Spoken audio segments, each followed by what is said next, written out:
Bonjour. Добрый день. Xin chào các bạn một lần nữa.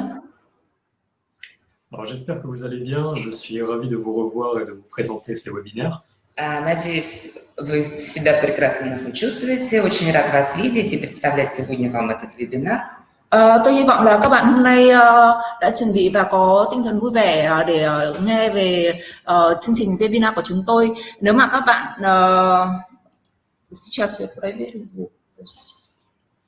Настал vérifier si les autres nous entendent. D'accord.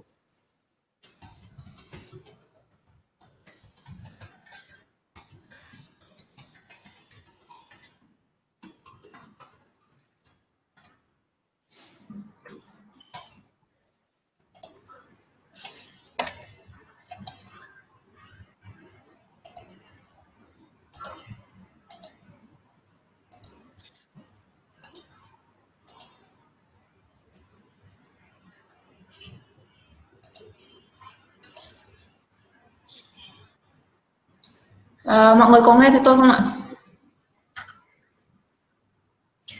Mọi người có nghe thấy phần phiên dịch không ạ?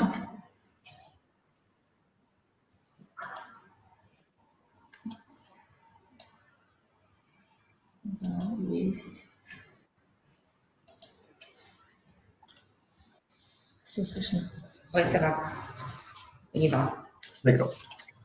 Alors, ce webinaire va être consacré aux produits LV et aux produits OS de la gamme DirectX. Наш сегодняшний вебинар посвящен продуктам LV и OS из гаммы DirectHit. Webinar hôm nay của chúng tôi sẽ nói về sản phẩm LV và sản phẩm OS từ dòng sản phẩm DirectHit. Donc, commençons par LV, qui est le complément alimentaire de la gamme DirectX qui offre la meilleure protection contre le stress oxydatif. Давайте начнем с LV. Это продукт гаммы DirectHit, который представляет самую лучшую защиту от оксидативного стресса. Chúng ta sẽ bắt đầu buổi webinar với sản phẩm LV. Sản phẩm LV là sản phẩm là thực phẩm bổ sung để bảo vệ là phần bảo vệ tốt nhất cho tế bào khỏi stress oxy hóa. Alors, pour fonctionner, le corps humain a besoin d'oxygène. Итак, для того, чтобы работать, человеческому телу необходим кислород. Để có thể hoạt động bình thường thì có thể con người cần có oxy. Il joue un rôle clé dans la production d'énergie, mais paradoxalement, il produit aussi des déchets nocifs. Кислород играет ключевую роль в производстве энергии, но, как это ни казалось бы парадоксально, также производит вредные побочные продукты.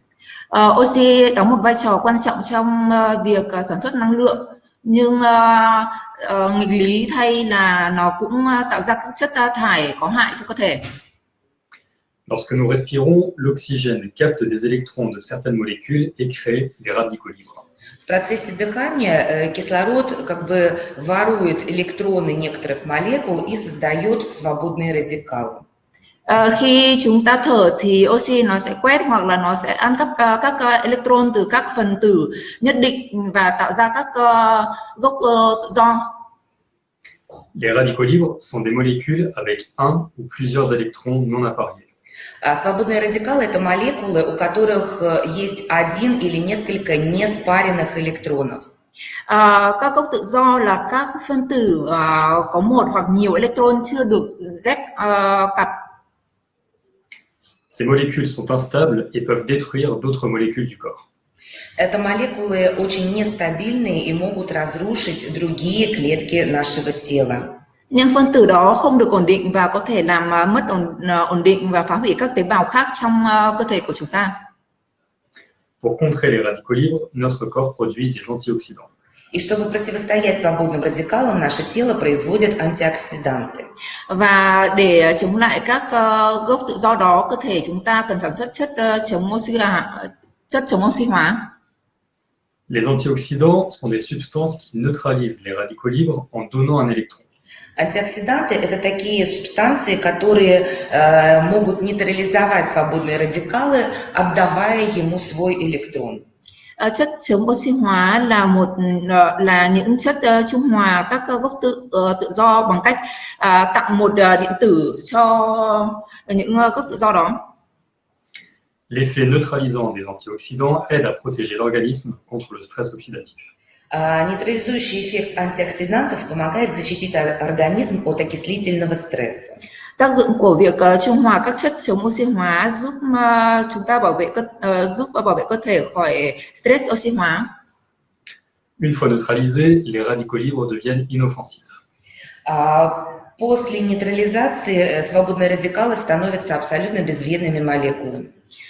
Và kết quả là một khi đã được trung hòa thì các gốc tự do trở nên vô hại và không có hại cho cơ thể của chúng ta.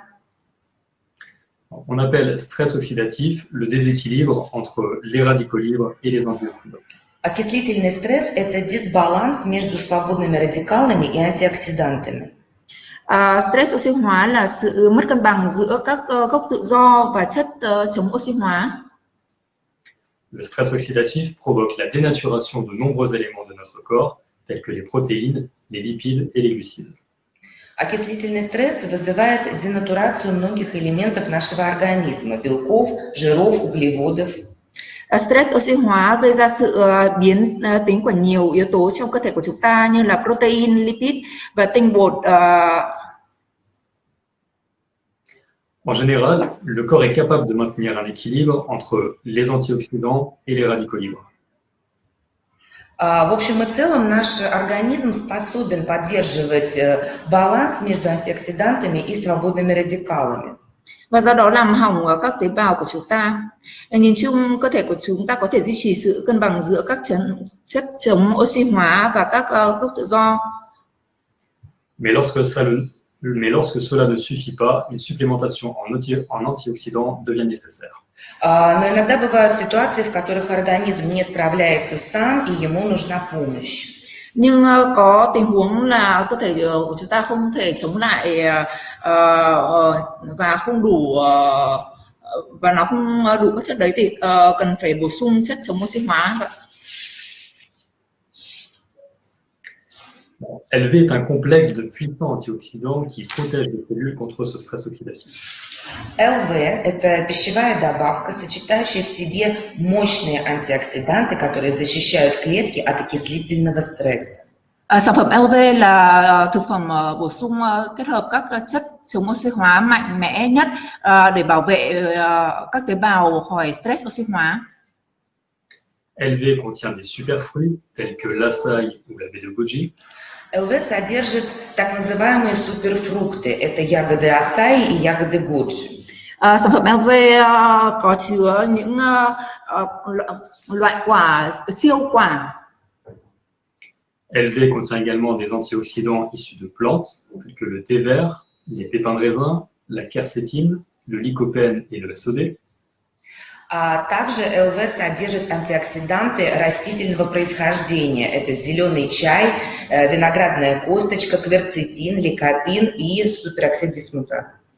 Ngoài các quả siêu thực quả là trái acai thì còn bao gồm các chất thực vật là trà xanh, quercetin, canzemin và superoxide diffuse. Et LV possède également des antioxydants issus de la fermentation, le transresveratrol, le Q10, le glutathion. ЛВ также содержит в себе антиоксиданты, которые происходят из процесса брожения, такие как трансресвератрол, коэнзим Q10 и глутатион.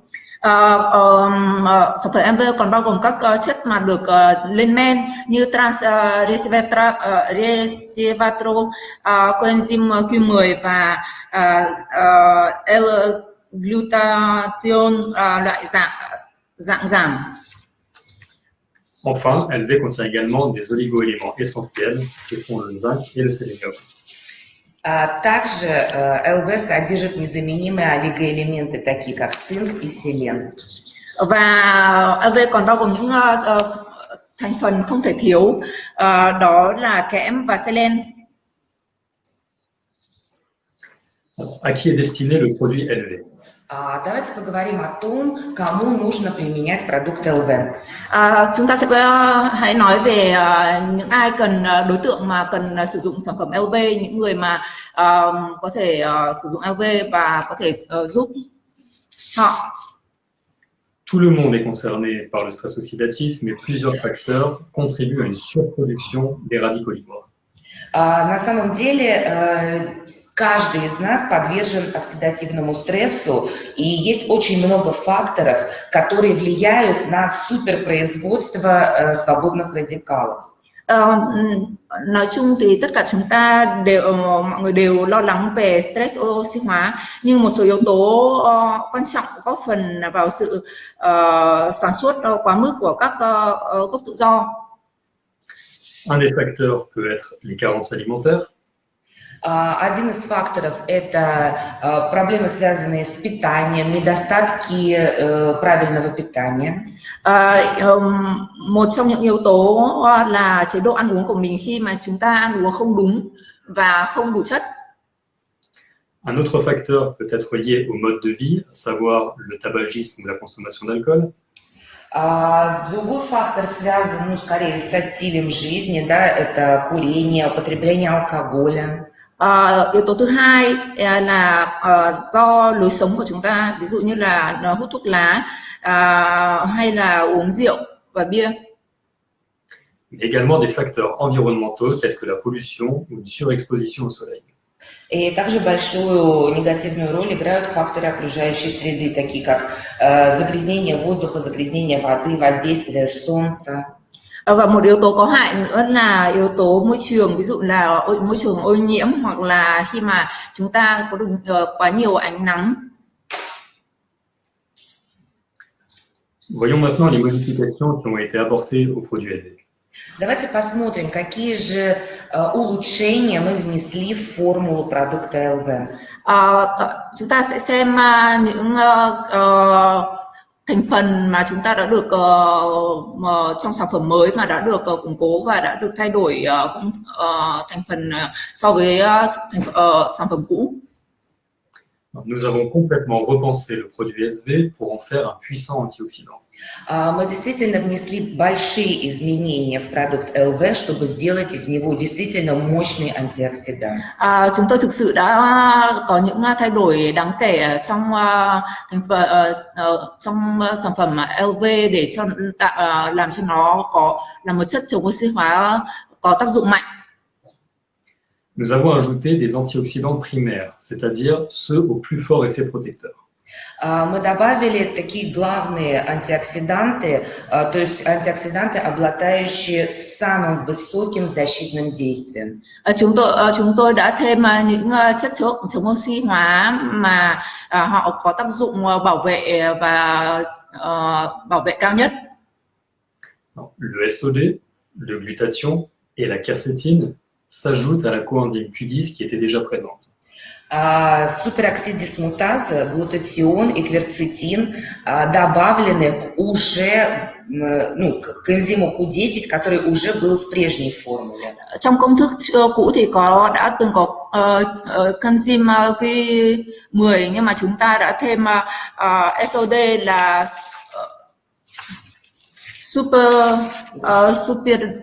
superoxide diffuse. Глутатион и кверцетин. Glutathione và quercétine. Nous avons ensuite ajouté des actifs titrés en polyphénol, à savoir le thé vert et le pépin de raisin.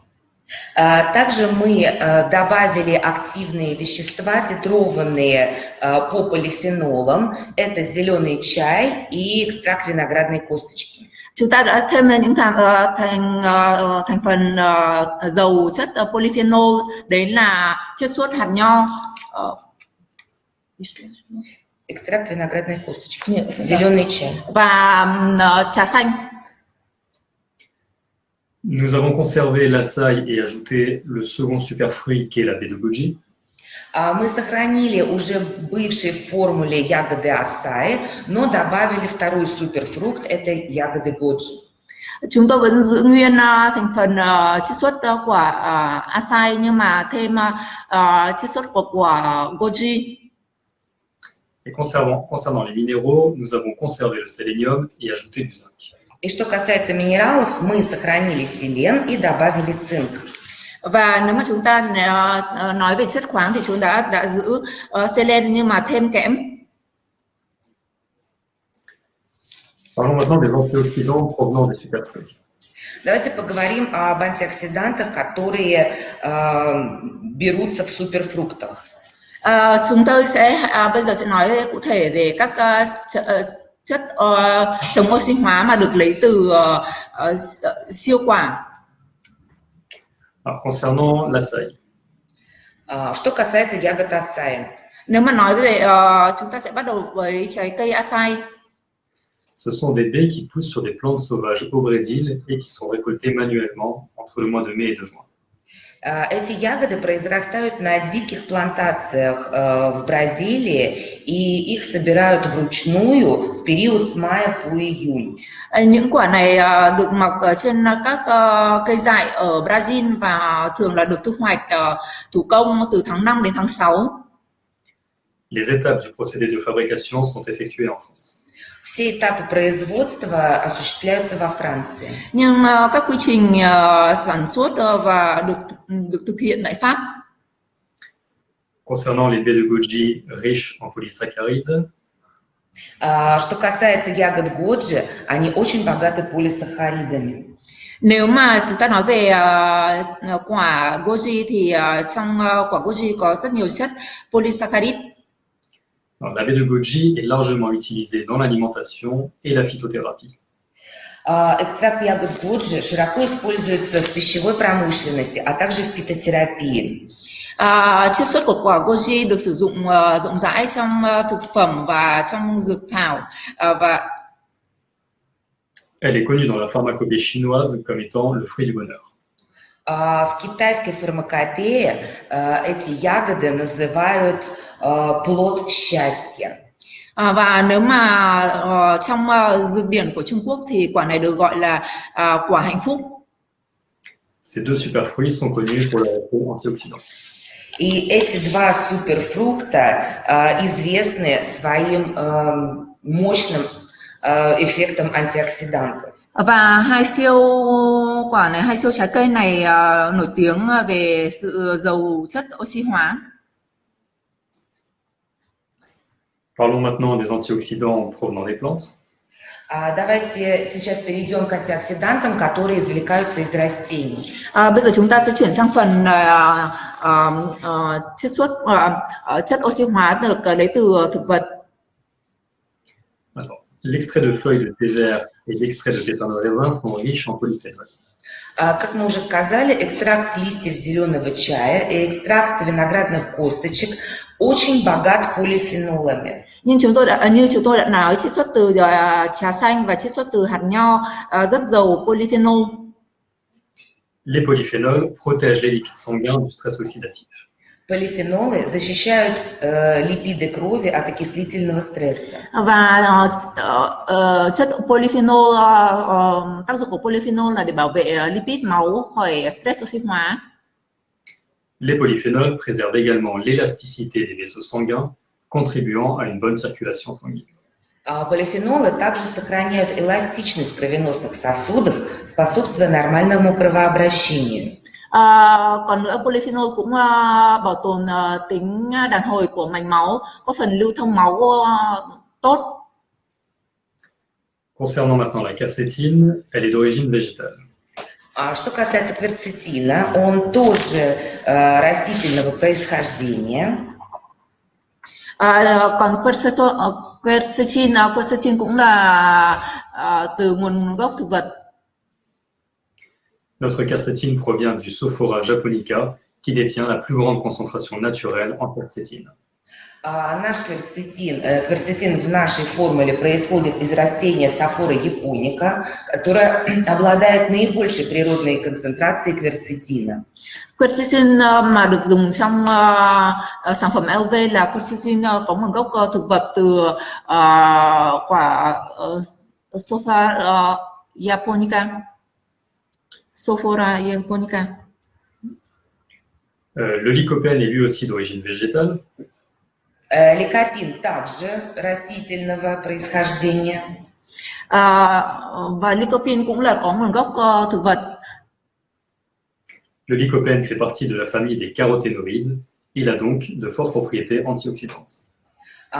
Ликопин входит в семейство каротиноидов и таким образом обладает высокими антиоксидантными свойствами. Lycopene là một hợp chất tự nhiên góp phần tạo nên màu đỏ của thực phẩm và rau quả, và việc này giúp giống như tất cả các carotene khác, lycopene có đặc tính chống oxy hóa. Et enfin le SOD.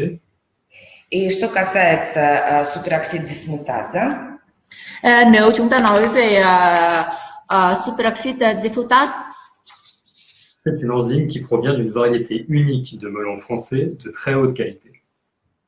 это энзим, полученный из уникальной разновидности французской дыни. Chất này là một loại enzyme được cung cấp tự nhiên từ một loại dưa độc đáo độc nhất của Pháp và có chất lượng cao, rất cao để bảo vệ bổ sung. Le SOD est l'antioxydant le plus puissant sur le marché. И супероксид дисмутаза на сегодняшний день является самым мощным антиоксидантом, которые существуют вообще на rынке.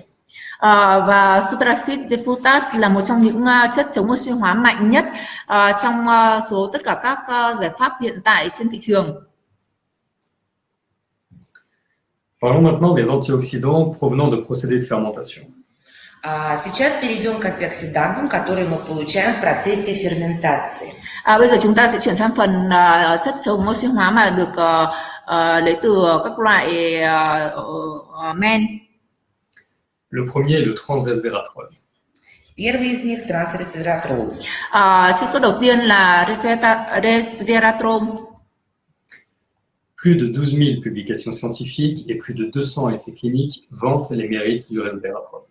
Более 12 тысяч научных публикаций и более 200 клинических испытаний прославляют качество ресвератрола. Có hơn 12.000 bài báo khoa học và hơn 200 thử nghiệm lâm sàng đã đưa sản phẩm này đến làm cho sản phẩm này có tiếng và một sản phẩm rất là phổ biến.